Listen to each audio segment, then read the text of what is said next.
लीजिए मैडम आपका ऑर्डर। पापा, आप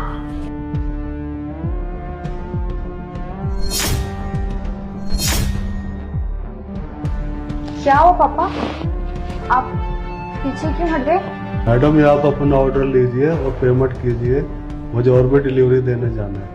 पापा, आपने मुझे पहचाना नहीं?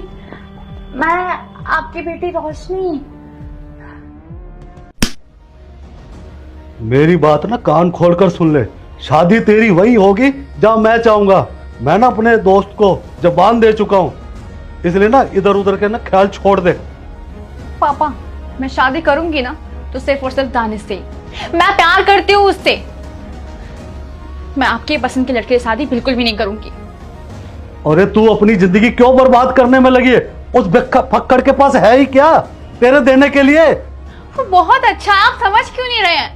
मैं आपकी पसंद से शादी कर लूं और मैं खुश भी ना रहूं, क्या फायदा है ऐसी जिंदगी का? मुझे मेरी पसंद की शादी करनी है और मुझे अच्छी तरह से पता है कि दानिश ना मुझे बहुत खुश रखेंगे, बहुत ही ज्यादा। नहीं, कहां से खुश रखेगा? नौकरी उसके पास नहीं है, रोड पे तो वो खुद घूमता है, कहां से खुश रखेगा तेरे को वो? मुझे कुछ भी नहीं पता। ये शादी करनी है ना तो सिर्फ और सिर्फ दानिश से। बेटी तू ना प्यार में अंधी हो गई है, और मैं तेरे को कहता हूँ रोती पीटती ना इसी घर में दोबारा आएगी तू। ये मेरी ना बात कान खोल कर सुन ले। देखिए मैडम, मुझे बहुत देर हो रही है, आप अपनी डिलीवरी लो, पेमेंट करो और मुझे जाना है। पापा, आप प्लीज इस तरह से बात मत कीजिए।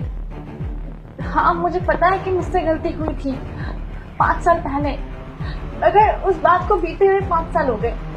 आप उस बात को अभी तक लेके बैठे हुए हैं। यहाँ मैं पापा पापा बोल रही हूँ, यहाँ मेरा दिल पिघल रहा है, और आप मैडम मैडम बोल रहे हैं। मुझे कितनी तकलीफ हो रही है। पापा देखिए, मुझे माफ कर दीजिए। हाँ, मैंने गलती की थी। 5 साल पहले मैंने लव मैरिज किया है दानिश से, भाग के मैंने शादी की थी।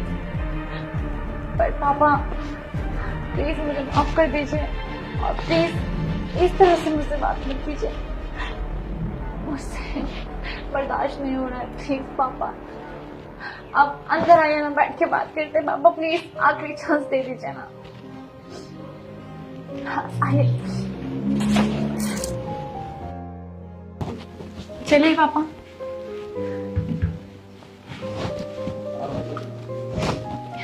आइए पापा, बैठिए। पापा, आप यहाँ आराम से बैठिए। मैं आपके लिए कुछ अच्छा सा बना के लेके आती हूँ जो आपका फेवरेट था, और दानिश को बुला के लेके आती हूँ।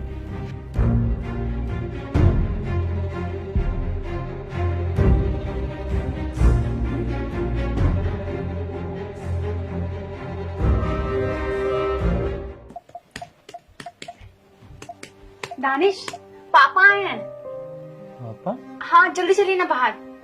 किसके पापा? अरे मेरे पापा आए, जल्दी आप बाहर आइए, जब तक पापा मैं हैं? कुछ तैयारी करती हूँ।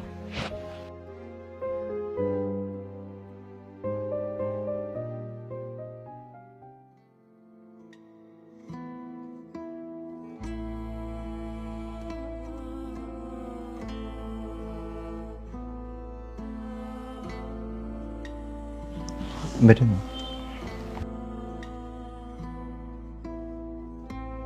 बेटा मुझे माफ कर दे, तुझे पहचानने में ना मुझसे बहुत बड़ी गलती हो गई। नहीं पापा, माफी आप मत मांगो। आप सही थे अपनी जगह पे, पर माफी आप मुझे दे दो कि मैंने आप के घर के साथ ऐसा किया। बेटा मैं क्या करता, मजबूर था, क्योंकि जिस समाज में मैं रहता हूँ वहाँ उस रिश्ते के लिए कोई भी तैयार नहीं था, इसलिए मजबूरन मुझे तुम्हारी शादी का विरोध करना पड़ा।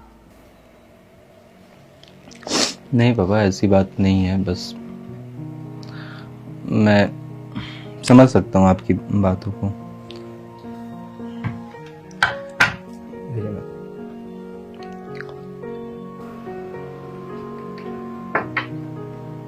आप माफी मत मांगिए, आप बड़े हैं, आपका हक बनता है। गलती की उसके लिए तो भाई गुस्सा तो बनता ही है। हाँ, बस मैं इतना ही बोलूँगा कि अब मुझे और रोशनी को माफ़ कीजिए, और हम लोग चाहेंगे कि आपका आशीर्वाद हमें मिलता रहे। बेटा, मेरा आशीर्वाद आप लोगों के साथ हमेशा है और रहेगा। मैं एक बिजनेसमैन अनिल घई नहीं, एक रोशनी का बाप अनिल घई आया है अपनी बेटी से मिलने। तो आज मैं सब अपना अहम ख़त्म कर कर अपनी बेटी और दामाद से मिलने आया हूँ। तो उसके लिए मुझे ये रूप बनाना पड़ा। और सही मायने में बेटा कोई दिक्कत नहीं है, सब कुछ ठीक ठाक है।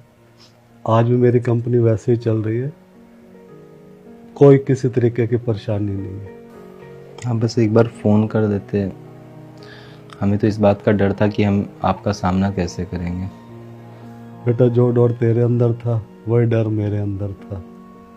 और आज मैं अपनी बेटी को खुशहाल देखकर अब मुझे दुनिया के तानों की कोई परवाह नहीं है, और मुझे किसी तरीके की अब कोई चिंता की बात नहीं है कि मेरी बेटी अब सुखी है, और जो गलत फहमियाँ थी वो तुमसे मिलकर सब दूर हो गई है। बेटा, मेरी एक गुजारिश है, अगर मानो तो मैं ये चाहता हूँ तुम दोनों घर पर आओ, ताकि उस समाज को भी पता चले कि जो मेरी बेटी और दामाद को गलत कह रहे हैं वो गलत नहीं है।